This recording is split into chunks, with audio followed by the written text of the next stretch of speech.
Hello అండి, welcome back to our channel. నేను మీ లత. మన ఛానల్ని ఇంత బాగా ఆదరిస్తున్న ప్రతి ఒక్కరికి కూడా నా హృదయపూర్వక ధన్యవాదాలండి. అదేవిధంగా ఈరోజు మనం వినబోయే కథ జగమంత కుటుంబం నాది, రాసిన వారు కొత్తపల్లి ఉదయబాబు గారు. మీకు ఈ కథ కనుక నచ్చినట్టయితే తప్పకుండా లైక్ చేయండి. అదేవిధంగా హైప్ ఆప్షన్ మీద నొక్కి పాయింట్స్ కూడా ఇవ్వండి. Thank you. పిల్లలు, మన ఇంటికి ఎవరొచ్చారో చూడండి. ఆ ఇంటి మండువా లోగిల్లోకి అడుగు పెడుతూ చైతన్య అన్న మాటలకి ముద్దబంతుల్లాంటి ఇద్దరమ్మాయిలు డాడీ అంటూ పరిగెత్తుకు వచ్చి తండ్రిని కౌగులించుకోబోతూ వెనుక నన్ను చూసి మరింతగా అత్తుకుపోయారు వాళ్ళ నాన్నని. ఎవరు డాడీ? పెద్ద పాప కాబోలు అడిగింది. మన ఇంటికి ఎవరిని తీసుకొస్తానని చెప్పాను? చైతన్య కొంటిగా అడిగాడు. తాతయ్యేనా అంది సంభ్రమాశ్చర్యాలతో. అవునమ్మా, నేనే తాతయ్యను. మిమ్మల్ని చూడాలని వచ్చానమ్మా అన్నాను అక్కడే ఉన్న చెక్క కుర్చీలో కూర్చుంటూ. చేపిన పొదుగు దగ్గరకు చెంగున గెంతికి వస్తున్న ఆవు దూడల్లా ఇద్దరు పిల్లలు నా దగ్గరికి వచ్చి నన్ను కరుచుకుపోయారు. తాతయ్య అంటూ వారి ఆత్మీయతతో అనుభూతిలయమై నా ఒళ్ళు జల్లుమంది. ఎంతకాలమైంది ఈ పిలుపు విని. ఆర్ద్రతతో నాకు తెలియకుండానే నా కళ్ళు చెమర్చాయి. 2 నిమిషాలు వాళ్ళిద్దరినీ చెరుకు పక్క హృదయానికి హత్తుకొని అవ్యక్తానందం అనుభవించాను. కోటాను కోట్ల క్షణాల తర్వాత అంతలో నా భుజం మీద చేయి పడిన స్పర్శకు తలెత్తాను. ఎదురుగా నీళ్లు నిండిన కళ్ళతో చైతన్య. నేను చెప్పానుగా డాడీ, చూసారా మీ ప్రేమ కోసం వీళ్ళు ఎంతగా తప్పించిపోతున్నారో? నాకిప్పుడు చాలా ఆనందంగా ఉంది డాడీ అంటూ కళ్ళు తుడుచుకొని ప్రణతి అంటూ భార్యను పిలిచాడు. ఎంతసేపు అయిందండి వచ్చి అంటూ నన్ను చూసి విస్మయంగా అడిగింది. బాగున్నారా మామయ్య? జస్ట్ ఇప్పుడే రా, డాడీ కాళ్ళకు నమస్కరించు అన్నాడు. భుజం చుట్టూ పమిట కప్పుకొని చైతన్యతో పాటు నా పాదాలకు నమస్కరించింది ప్రణతి. నా కళ్ళు మరో వ్యక్తి కోసం వెతకడం గమనించి చైతన్య అన్నాడు. అమ్మ కోసమేనా డాడీ మీరు వెతికేది? అమ్మమ్మ వాళ్ళ చెల్లిగారింటికి వెళ్ళింది. 2 రోజుల్లో వచ్చేస్తుంది. చైతన్య మాటల్లో కంగారుకు అవును మామయ్య అంది ప్రణతి కూడా తొట్రుపాటుతో. వెళ్ళు ఆయనకి స్నానానికి నీళ్లు పెట్టి కాఫీ పట్టుకురా అని భార్యను తొందర చేశాడు చైతన్య. అలాగే ఆ వాతావరణంలోంచి సాధ్యమైనంత తొందరగా తప్పుకోవాలన్న ఆతృతతో ప్రణతి లోపలికి వెళ్ళిపోయింది. పిల్లలు, మీరు తాతయ్యతో ఆడుకుంటూ ఉండండి. డాడీ కాఫీ తాగాక స్నానం చేసి ప్రశాంతంగా పడుకోండి. నేను స్నానం చేసి బయటికి వెళ్ళొస్తాను అనేసి చైతన్య తన గదిలోనికి వెళ్ళిపోయాడు. తాతయ్య, ఇంతకాలం ఎక్కడికి వెళ్ళిపోయావు తాతయ్య అంది పెదపాప. నీ పేరేంటి తాతయ్య? అప్పటి వరకు నన్ను అపురూపంగా ప్రశ్నిస్తున్న చిన్నపాప అడిగింది. తాతయ్య అని నాన్న చెప్పారు కదే ముద్దు అంది పెదపాప. అది అందరూ పిలుచుకునే పేరు.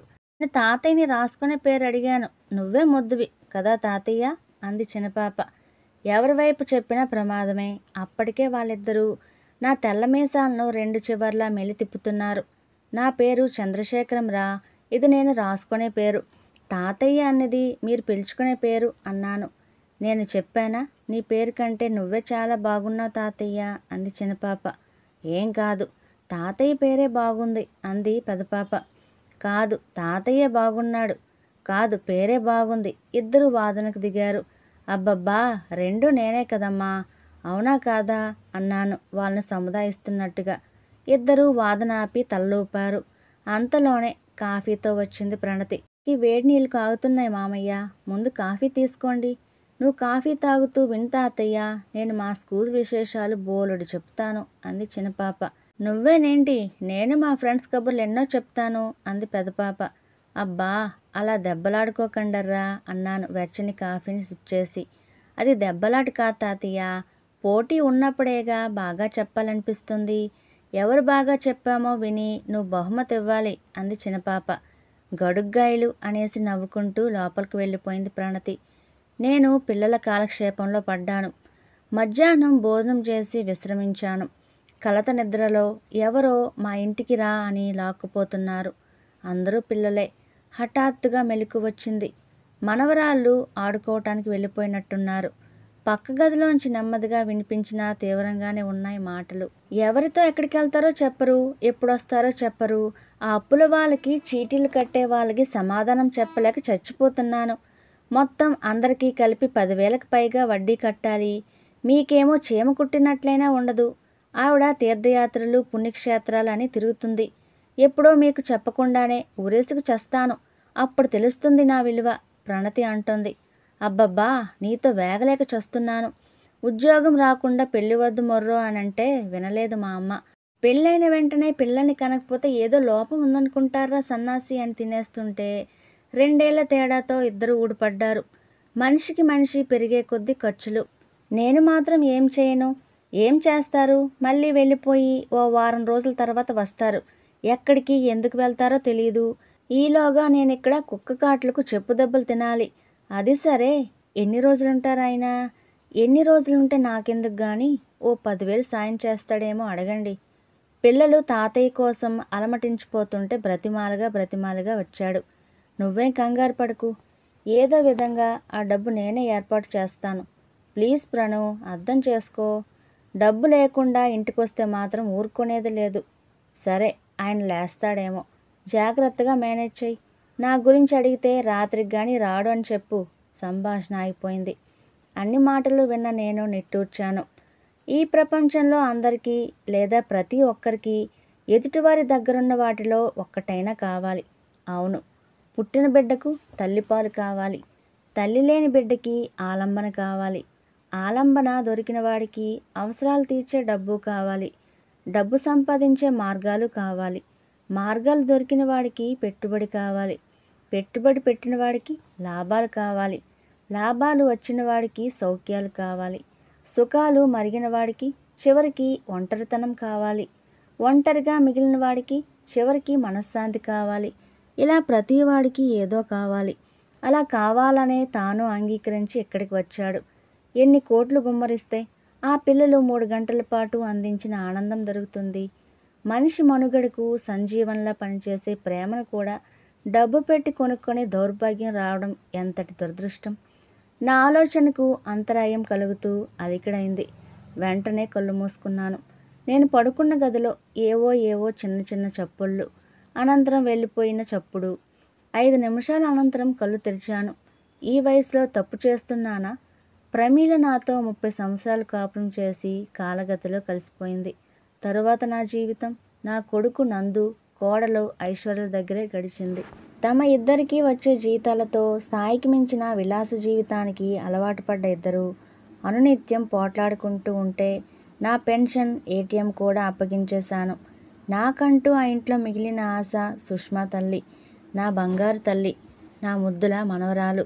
తాతయ్య, నీకది తెలుసా, ఇది తెలుసా అని ప్రతిదీ పూసగుచ్చినట్లు అడిగేది. ఈ వయసులో తెలుసుకోవటం నాకు అవసరమా అమ్మా అని అడిగేవాడిని. ఈ ప్రపంచంలో ఏ మనిషికైనా తెలిసింది ఆవగింజలో అణువంత మాత్రమే. అందుకే అనుక్షణము తెలుసుకునే ప్రయత్నం చేయాలి. బాల్యంలోనే బీజం పడాలి అని నువ్వు చెప్పిన మాటలే కదా తాతయ్య నేను ఆచరిస్తున్నాను. ఈ కంప్యూటర్ ప్రపంచం ఇంతవరకు మీకు తెలియని ఎన్నెన్నో విషయాలను తనలో దాచుకున్న తరగని నిధి. మీకు ఆధ్యాత్మికత, సాహిత్యం ఇష్టం కదా, అవన్నీ చూసుకోండి అని ఏ వెబ్సైట్లో ఎలా సైనప్ అవ్వాలో, ఎలా లాగిన్ అవ్వాలో అన్న విషయాల దగ్గర నుంచి, నా అభిప్రాయం తెలుగులో టైప్ చేసి పంపాలో, ఎలా పీడిఎఫ్ ఫైల్ చేసుకోవాలో, దాన్ని ఎలా పంపాలో అటువంటి అన్ని విషయాలను నేర్పించింది. ఎంతసేపు ఆ ముసలాయనతో కబుర్లు, పుస్తకపట్నం. అసలు క్లాస్ పుస్తకాలు ఎప్పుడు చదువుతావో తెలియదు.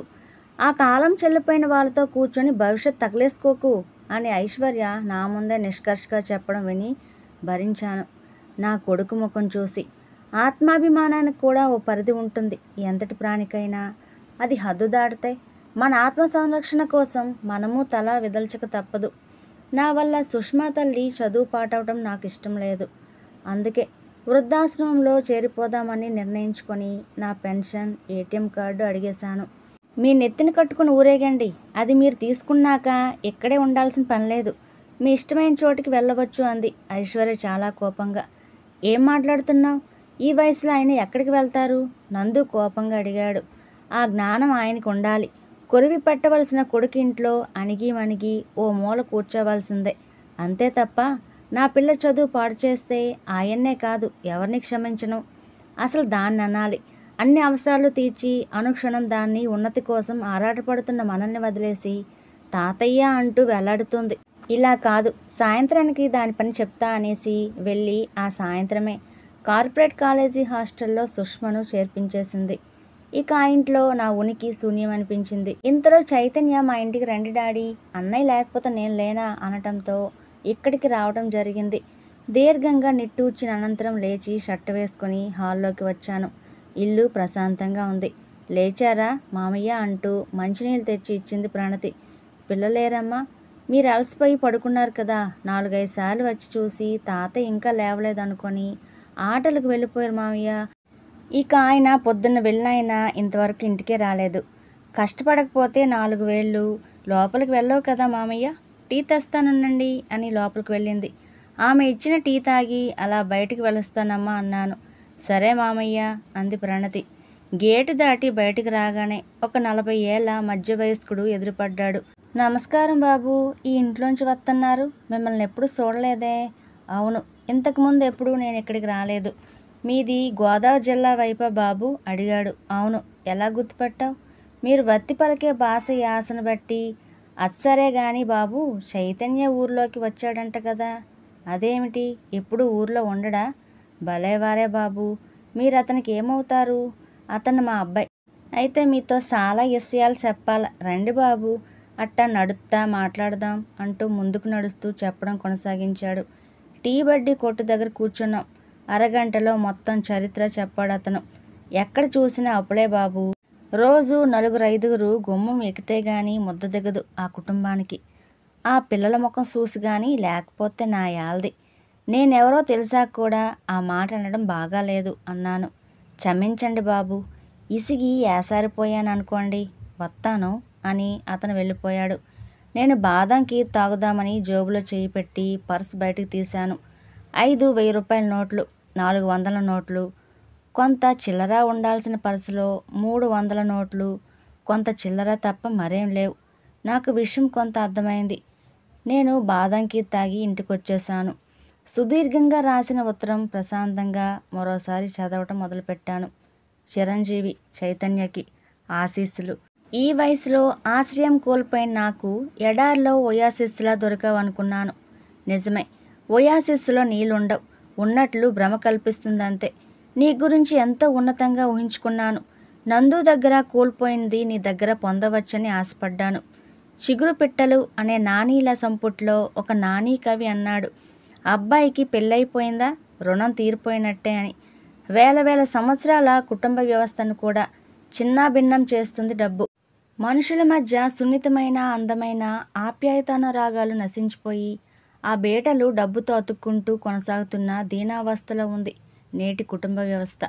ఆధునిక పరిజ్ఞానం నాకు నేర్పిన గురువు నా మనవరాలు సుష్మ. సరిగ్గా ఆ ప్రారంభ దశలో ఫేస్బుక్లో నీ అంతటి నువ్వే నాకు ఫ్రెండ్షిప్ రిక్వెస్ట్ పెట్టావు. మీతో స్నేహం కోరుతున్నాను అంటూ వియ్యానికైనా కయ్యానికైనా సమవుజ్జి ఉండాలని భావించే నేను స్నేహానికి విద్యా సముపార్జనకి వయసు అంతరంతో పనిలేముంది అనుకుని బాగా ఆలోచించిన మీదట చాలా కాలానికి నీ రిక్వెస్ట్ అంగీకరించాను.